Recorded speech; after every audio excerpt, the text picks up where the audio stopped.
The last lesson the Buddha taught before entering nirvana. 1. The context before entering nirvana. After the Buddha announced that he was about to enter nirvana, he, along with a large entourage of monks, set out for Kusinara, a peaceful land in the Mala kingdom. His final journey was not simply a pilgrimage, but also an emotional farewell between him and his disciples, who had followed him for many years, who had always respected and loved him as an infinitely compassionate teacher. When he reached the forest near Kusinara, the Buddha stopped under two beautiful sal trees.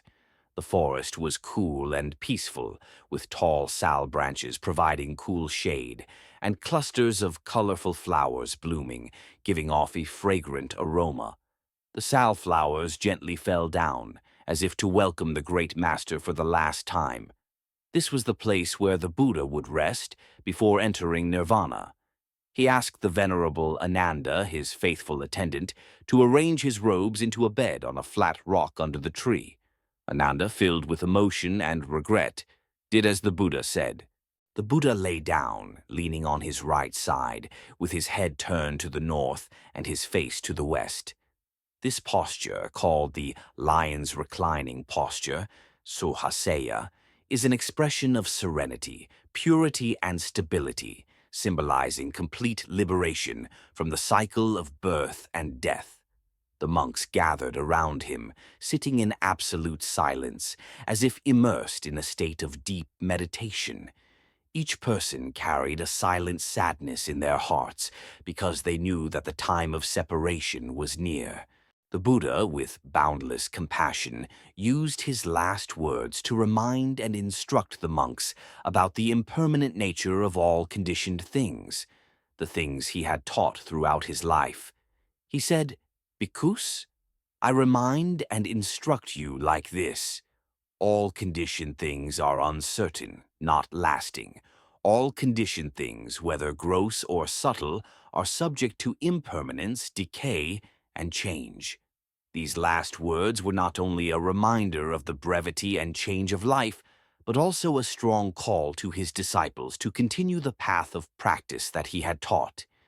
It is the path of unceasing diligence, the path of preserving and purifying the body, speech, and mind, the path of overcoming the sufferings of birth and death to reach the other shore of liberation.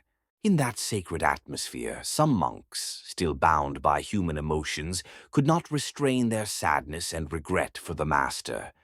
They burst into tears, tears rolling down their cheeks, expressing their boundless grief at knowing that the light of the lamp of Dharma would soon be extinguished, at least in its present form.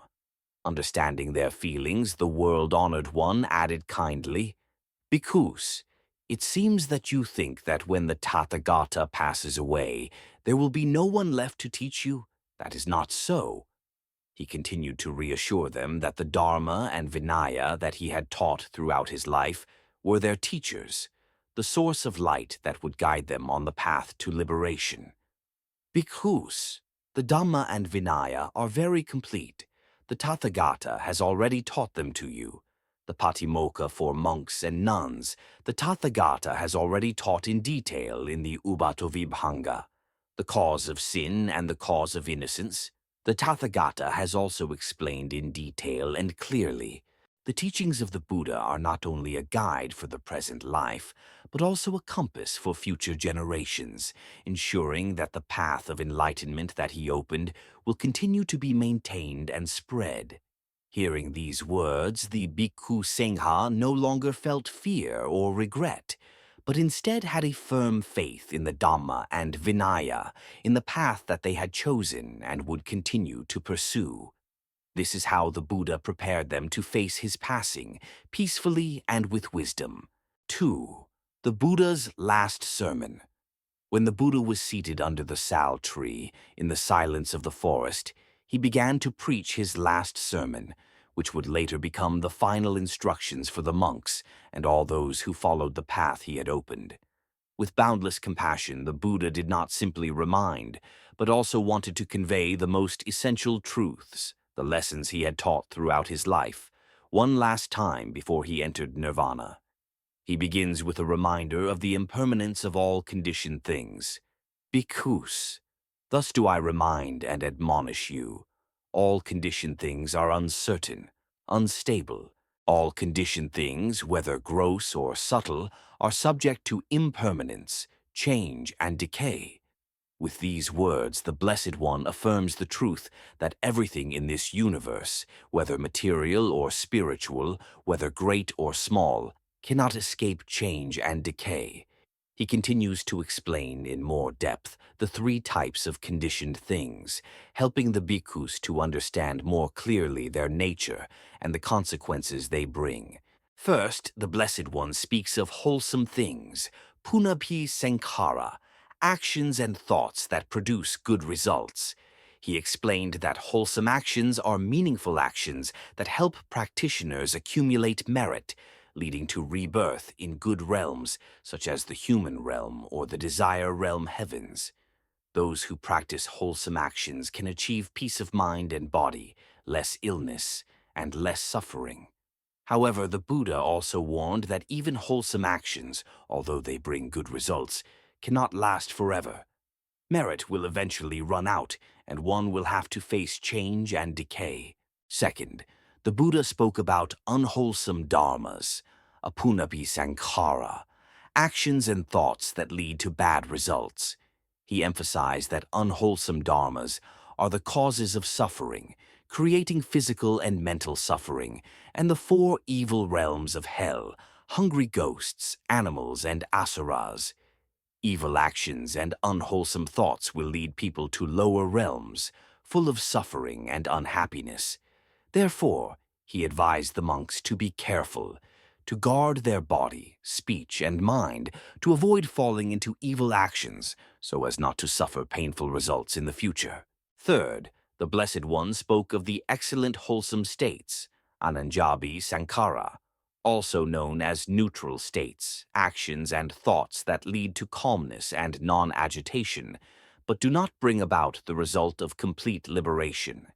These are the practices of those who have attained the high levels of meditation, such as the four jhanas, or the four formless realms, which lead to rebirth in the form and formless realms.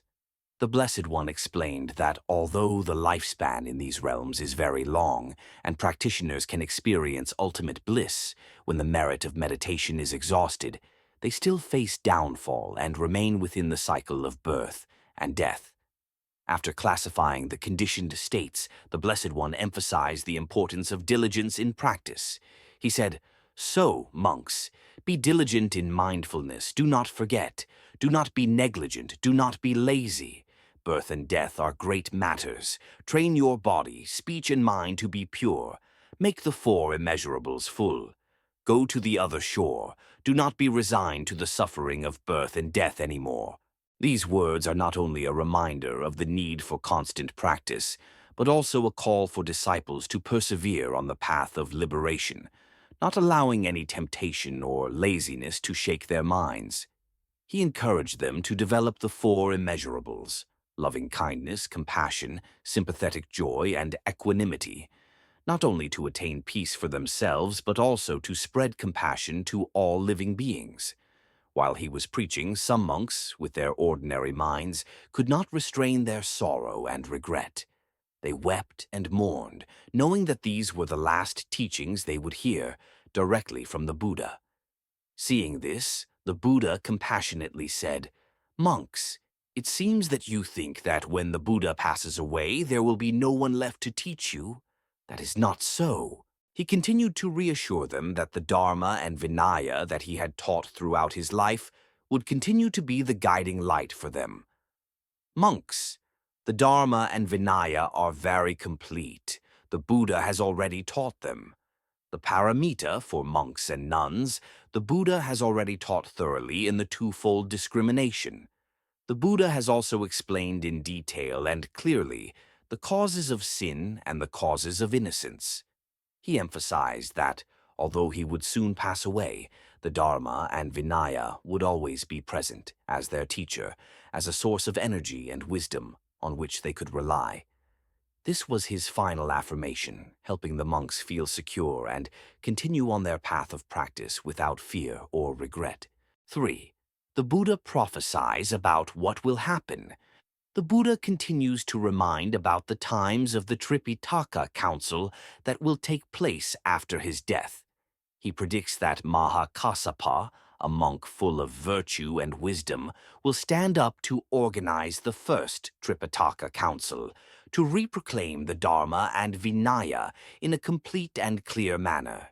He said, "When the Tathagata has passed into nirvana, Mahakassapa will hold the first council, reproclaim the Dharma and Vinaya in a complete and clear manner, to remind and open the eyes of corrupt and unrestrained monks, like Subhada and their flowery words, slanders, and distortions of the Dharma of the heretics." He continued to predict that 100 years later, there would be an Arahant elder named Yasakananda, who, in order to protect the purity of the Dharma and Vinaya, would organize a second Buddhist council. He said, "Again, 100 years later, there will be an Arahant elder named Yasakananda, who, in order to abolish the words of the monk Vajraputaka, will organize a second Buddhist council, reciting the entire Tripitaka." But the Buddha did not stop there. He also predicted another important event, which would occur 218 years after his death. This time, Venerable Mogalaputtisa will organize the Third Buddhist Council, eliminating all the mixed thoughts of heretics, preserving the true teachings of the Tathagata. Then, 218 years after the Tathagata's passing, Venerable Mogalaputtisa will organize the Third Buddhist Council, eliminating all the mixed thoughts of heretics, preserving the true teachings of the Tathagata as in the first and second times. After predicting the next Buddhist councils, the Buddha also prophesied an important meeting between King Milinda, a king famous for his sharp wisdom and boundless curiosity, and the Venerable Na Tien, a monk of extraordinary wisdom. The Blessed One said that King Milinda would ask many difficult and profound questions, but the Venerable Na Tien, with his great wisdom and ability to reason, would answer all of them clearly and thoroughly. After that, the monk Mihinda, a holy monk who was the son of King Asoka, brought the 3 collections of scriptures to the land of Sri Lanka, Jampanidipa. And about 500 years from now, there will be a king named Milinda who has many excellent affinities, Abhinihara, accumulated in the past, using very profound, subtle, and sharp questions through his intellectual power to question the Dharma, forcing the monks and Brahmins in this entire world of Jambudvipa, causing them to flee into the deep forest.